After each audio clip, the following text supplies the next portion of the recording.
옛날 옛적 한국의 아름다운 해안 도시인 속초에는 상상력이 넘치는 작은 마을이 있었습니다. 이 마을은 평화롭고 고요한 밤에는 바위에 부딪히는 파도 소리와 함께 빛나는 별들로 가득한 하늘을 갖고 있었습니다. 마을 사람들은 이 바다와 별의 조화 속에서 자신들만의 전설을 만들어 갔습니다. 그 중에서도 가장 유명한 전설은 바다의 소녀와 별의 소년 이야기였습니다. 바다의 소녀는 신비로운 물의 요정이었습니다. 그녀는 낮에는 바닷속 깊은 곳에 숨어 있다가 밤이 되면 해안가에 올라오는 것으로 알려져 있었습니다. 그녀의 머리카락은 바닷물처럼 푸르고 눈은 밝은 달빛처럼 빛났습니다. 소녀는 항상 조개 껍데기와 해초로 만든 아름다운 드레스를 입고 다녔습니다. 한편 별의 소녀는 하늘에서 떨어진 별의 조각으로 만들어진 존재였습니다. 그는 밤하늘의 별들이 집합한 하늘의 왕국에서 살았으며 종종 속초의 밤하늘을 방문하여 별똥별이 되곤 했습니다. 소녀는 금빛으로 빛나는 눈과 반짝이는 은빛 머리카락을 갖고 있었고 언제나 별들이 박힌 외투를 두르고 다녔습니다. 어느 여름날 밤 속초의 해안가는 다른 날과 마찬가지로 고요했지만 그날은 무언가 특별한 일이 일어날 조짐이 보였습니다. 바다의 소녀는 그날 밤도 역시 해안가로 나와 조용히 노래를 부르며 별을 바라보고 있었습니다. 그녀의 목소리는 파도에 실려 바다 멀리까지 퍼져나가고 있었습니다. 그때 하늘 높은 곳에서 별의 소년이 그녀의 노래를 듣고 마음을 사로잡혔습니다. 그는 곧바로 하늘을 가로질러 떨어져 소녀가 앉아있는 해안가에 도착했습니다. 두 존재는 조용히 서로를 바라보며 처음으로 마주했습니다. 아무 말 없이 바다의 소녀는 소년에게 밤하늘의 별들을 설명했고 소녀는 소녀에게 바다의 신비를 털어놓았습니다. 시간이 흐를수록 소년과 소녀는 점점 더 가까워졌고 서로의 세계에 대해 많은 것을 배우기 시작했습니다. 그들은 바다와 하늘을 오가며 여러 날을 함께 보냈습니다. 그들의 우정은 마법 같았고 둘은 서로의 차이를 축복으로 여기게 되었습니다.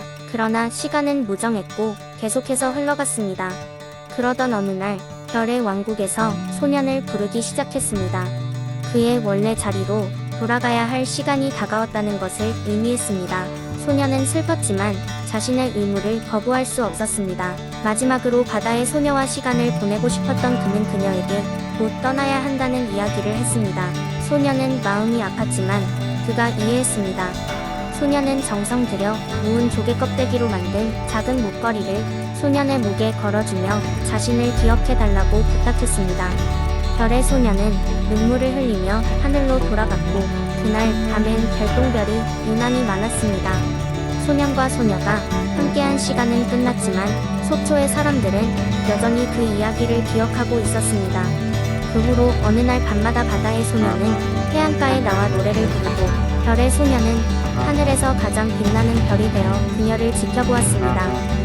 속초의 마을 사람들은 때때로 해안가에 앉아 별똥별이 떨어지는 것을 보면서 바다의 소녀와 별의 소년을 떠올렸습니다. 그들의 이야기는 사람들에게 사랑과 우정이 주는 희망과 위로를 전해주었고 서로 다른 세계가 만나 하나의 아름다운 하모니를 만들 수 있다는 사실을 상기시켜 주었습니다.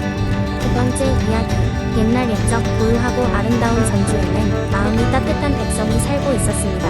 전주는 평화롭고 풍요로운 곳이었으며 사람들은 자연과 조화를 이루며 행복하게 살아갔습니다. 그 중심에는 백제의 우아함과 지혜를 간직한 전주성이 있었습니다. 이 성은 암벽과 산으로 둘러싸여 있어 그 자체로 매우 강력한 요새였으며 사람들은 성을 의지하며 외적의 침입으로부터 마을을 지키고 있었습니다. 어느 날 전주를 향해 큰 위기가 찾아왔습니다. 북쪽에서부터 무시무시한 적군이 몰려와 전주를 공격하려는 것이었습니다. 이들은 수적으로도 대비되지 않았으며 전투 의지가 넘쳐있는 강력한 군대였습니다. 전주 사람들은 깊은 두려움에 사로잡혔습니다. 그들은 대책 없이 두려움에 떨며 하늘을 바라볼 수밖에 없었습니다. 그러던 어느 날 밤 전주성 위에 하얀 학 한 마리가 갑자기 나타났습니다. 이 학은 단순한 새가 아니었습니다. 전주의 수호신이라 불리는 학이었습니다. 사람들은 학의 출현을 신성한 징조로 받아들였습니다.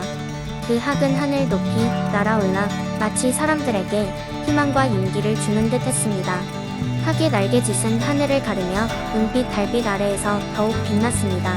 이튿날 아침 학은 다시금 전주의 하늘을 날며 사람들 앞에서 자신의 날개 사이로 마법같이 빛나는 가루를 뿌렸습니다. 그 빛은 마치 성스러운 방패가 되어 전주성을 감싸 안고 있었습니다. 적군이 전주를 향해 돌진하였지만 신기하게도 그 빛의 장벽에 가로막혀 앞으로 나아갈 수가 없었습니다. 그때마다 학은 무리들 위로 날아다니며 사람들에게 기운을 북돋우었습니다. 결국 적군은 전주의 수호신인 학의 존재를 믿지 않을 수 없게 되었습니다. 그들은 이 신비로운 힘에 맞설 방법이 없다는 것을 깨닫고 결국 철수할 수밖에 없었습니다. 그것은 전주의 기적 같은 승리였습니다. 사람들은 학의 은혜에 감사하며 성대한 축제를 열고 노래를 부르며 춤을 췄습니다. 전주는 다시 평화와 번영을 되찾았으며 사람들 사이에서는 학의 전설이 전해졌습니다. 전주의 하늘에 학이 날아드는 날이면 사람들은 여전히 수호신이 자신들을 지켜보고 있다는 것을 마음속 깊이 느낄 수 있었습니다. 그날 이후로 전주 사람들은 무슨 일이 생기든 용기를 잃지 않고 학을 기억하며 서로를 돕고 나아가 자연과 조화를 이루며 살아갔습니다. 이렇게 전주의 학은 단순한 전설 속의 존재가 아니라 사람들에게 격려와 희망을 안겨주는 진정한 수호신으로 자리잡게 되었습니다. 해가 거듭될수록 이 전설은 더욱 많은 사람들에게 전해져 내려오며 오늘날까지도 여전히 전주의 땅에서 문화를 사랑하는 사람들의 마음에 깊게 자리잡고 있습니다. 세 번째 이야기. 아주 오랜 옛날 익산의 한 마을은 푸르른 산과 기름진 논밭으로 둘러싸여 있었습니다. 마을 중심에는 한가로운 연못이 있었고 그곳은 마을 사람들에게 물과 생명의 근원이었습니다. 물가에는 수년에 한 번씩 하늘에서 내려오는 백학의 전설이 전해져 오고 있었습니다. 마을 사람들은 백학이 내려오는 날이면 홍련이 들고 병마가 물러간다고 믿었습니다. 어느 고요한 봄날 아침, 윤기가 흐르는 햇살이 연못 위를 비추자 연못 속에서 하늘로 날아오른 백학의 아름다운 깃털이 하늘을 수놓았습니다.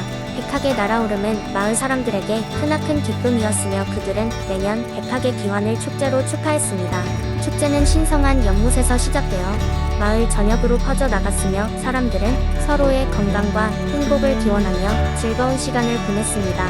그러나 어느 해 이상한 일이 일어났습니다.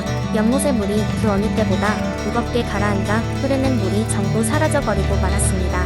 마을 사람들은 황급히 연못가로 모여들어 원인을 찾고자 했습니다. 연못가에는 나무 껍질에 고대의 연못설화가 새겨져 있었고 그곳에는 백학을 환영하지 않는 마음이 있을 때 연못이 고통당하며 물이 사라질 것이라는 경고가 있었습니다. 마을 원로들은 이 문제를 해결하기 위해 백학의 영혼을 느낄 수 있는 순결한 마음을 가진 자를 찾고자 했습니다.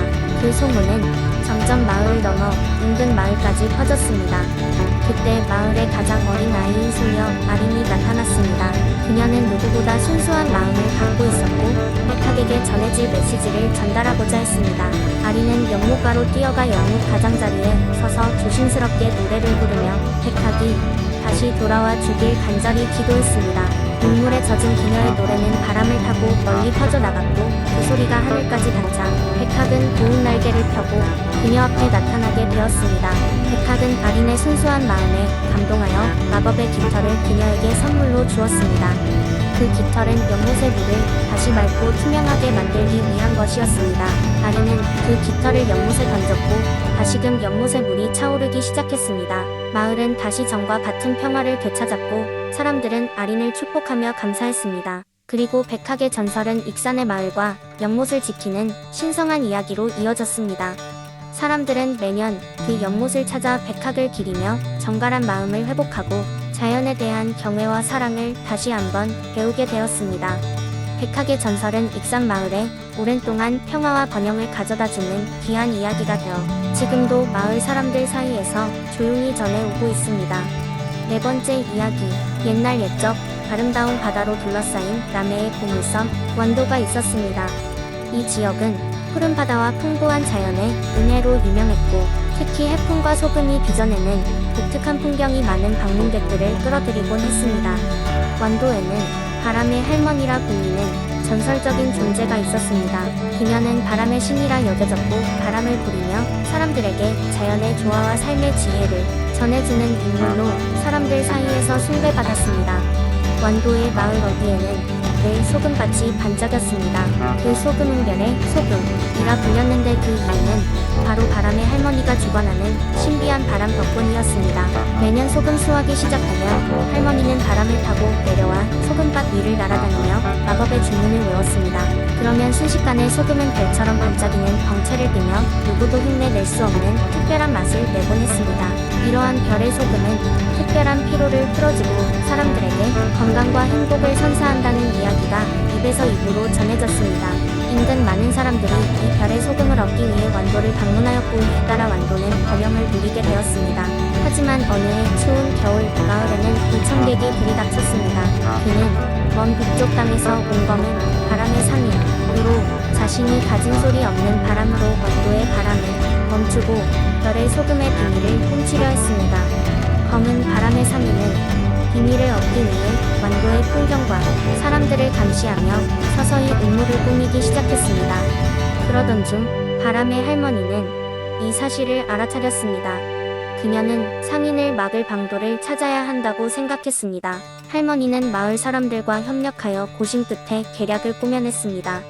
별의 소금 추수가 한창인 날을 선택해 할머니는 바람보다 더 빠르게 움직이는 청동 방울을 만들었습니다. 그 방울은 바람이 불면 아름다운 소리를 내며 바람의 흐름을 방해하는 특별한 힘이 있다고 전해졌습니다. 그리고 마침내 결전의 날이 다가왔습니다. 마을 사람들은 할머니를 도와 청동 방울을 받아와 소금밭에 고정시켰습니다. 검은 바람의 상인은 자신의 계획을 실행하려 접근했지만 소금밭에 다다르는 순간 갑자기 불어오는 바람과 청동 방울의 울림에 그의 바람은 속절없이 꺾이고 말았습니다.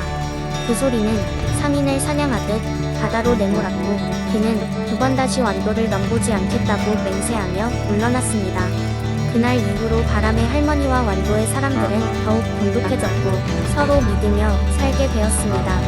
별의 소금도 여전히 완도의 자랑거리였으며 사람들은 그 속에서 할머니가 준 삶의 교훈을 되새기며 매일매일의 삶에 감사했습니다.